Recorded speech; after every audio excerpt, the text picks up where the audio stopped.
I feel so complete right now. My face is covered in shimmer. Hello lovely people of the internet, I am the Breathing Canvas and this is not my usual introduction. I was going to do an intro in full makeup, but my camera's SD card ran out of space, it was late at night, yada yada yada, so I'm gonna picture montage and voiceover instead. I did the Cybernetic take on Gomorrah in collaboration with Sponge SFX, who did an awesome nebula design. I will have links to her stuff down below, so go ahead and check her out. Alright lovelies, let's get started.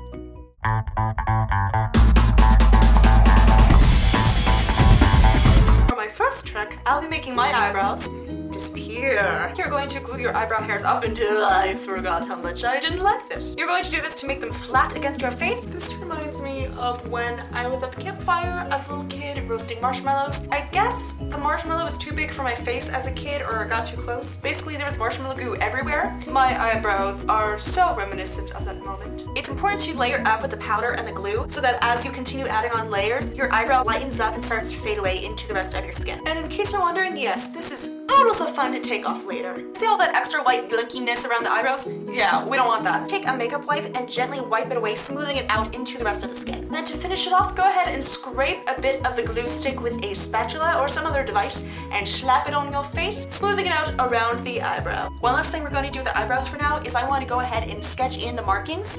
The thing is, it's going to be in just areas of this, so I'm gonna go ahead and sketch where it's going to go through my eyebrow, and then we can go back and connect it with the rest of our markings with our silver and all that good stuff. It's like making the first incision.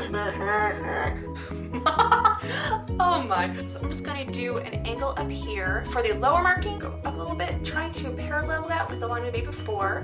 Oh, marshmallow. What is going on? Why are you so sticky? Why are you so sticky? A little bit off to the side and up because we're going to make kind of an angle up, but it's going to be all straight edges. And no, this is not exactly Gomorrah's etchings. It is inspired by something else, which I will be telling you very shortly. Soon, my child, soon. Because we have exposed some of the marshmallow stickiness, I'm going to go ahead and powder into those crevices. It's time for our avocado face mask today. I'm going to be combining it with a little bit of blue eyeshadow to get closer to the shade that I want. I am dabbing this onto my skin as opposed to rubbing so that it's more saturated in all the areas. It's more of a clear, dark, crisp color. Because if you smear it all over your face, you're going to smear it off your face and it's going to look very patchy and not good. Hey girl, so. To give this a seamless transition to make it look like your skin is actually green as opposed to putting on a spa mask, make sure you go into the hairline, and yes, today I'm going to be going down my neck. I normally just do the face, but for this, since I'm doing the entire face in green, I don't know, I really want to do this character justice, so I'm going to go ahead and cover anywhere that my skin is showing, just not my hands because I ain't got time for that. And my ears, not my ears. Have you tried to clean your ears when there's makeup all over them? Yeah, not fun, not fun. I made this too ripe of an avocado, so I need to turn back time a little bit. I'm going to set this layer in with some powder, and then I'm going to go over with a lighter green and see if we can kind of correct the situation. And I'm turning myself into Hulk's ghost. Sounds about right. I'll get you, my pretty. And your little orb, too. I want to make sure that all this greenness is well set, and we can use powder or, you know, we can use shimmer powder. Gomorrah is an alien. When I think of celestials, I think of shimmery goodness, so... I can never get enough. Just give me a moment here. This is kind of necessary, actually. It's absolutely necessary. You need shimmer. I don't have a problem. Alright, let's get some highlights and shadows in here. Now, you would think that it would just be lighter and darker greens, right? No, no, no, no, no. What I'm going to do is take a little bit of yellow eyeshadow and use that as the highlight, as it is kind of with the spectrum. Oh my god. By observing our color chart, you may see that nestled beside green we have yellow and blue going lighter and darker shades of said green, and that is going to be the colors we'll be using for our contouring, with our highlights being yellow and shadows being blue.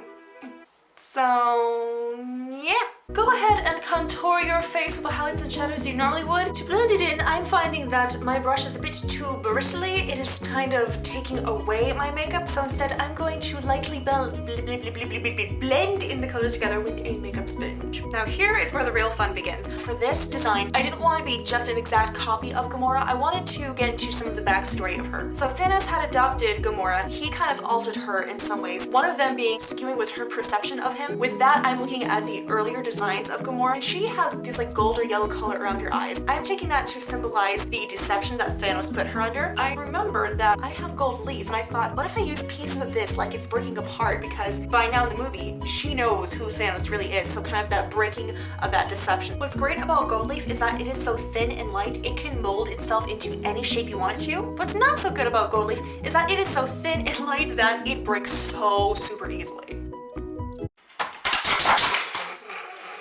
I'm just going to put pieces of gold leaf around my eyes, also to represent computer chips, and I'll get more into that in a second. Now I'm just going to go around with some shimmer, just to help tie everything in together, and you know, shimmer, gold leaf, shimmer. The only thing that could make this better is if we threw some rhinestones into the mix.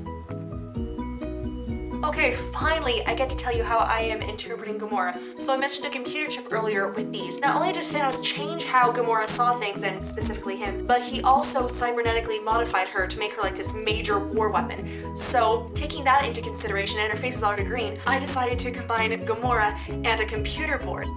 Symbolism, it's so cool! It gives me an opportunity to use rhinestones. I'm going to mark out all of my lines with a white eyeliner, go over with a light silver cream makeup, and add some darker silver cream for some shadows. All the etches that are in her face, I'm taking that to be all the wires of a computer board, with the gold around her eyes being the computer chip. After that, I'm applying rhinestones to represent the vias on a circuit board, and then I'm covering my lips in a gold shimmer with a black shadow. And my camera's SD card is full. That is my Cybernetic Gomorrah fantasy makeup design. Thank you so much for watching. If you liked this video, please click on that thumbs up button down below. Again, make sure to check out Sponge SFX's Nebula design. I will have her links in the description below, along with some other of my tutorials for you to enjoy. Thank you so much, and I will see all of you lovelies next time. Bye!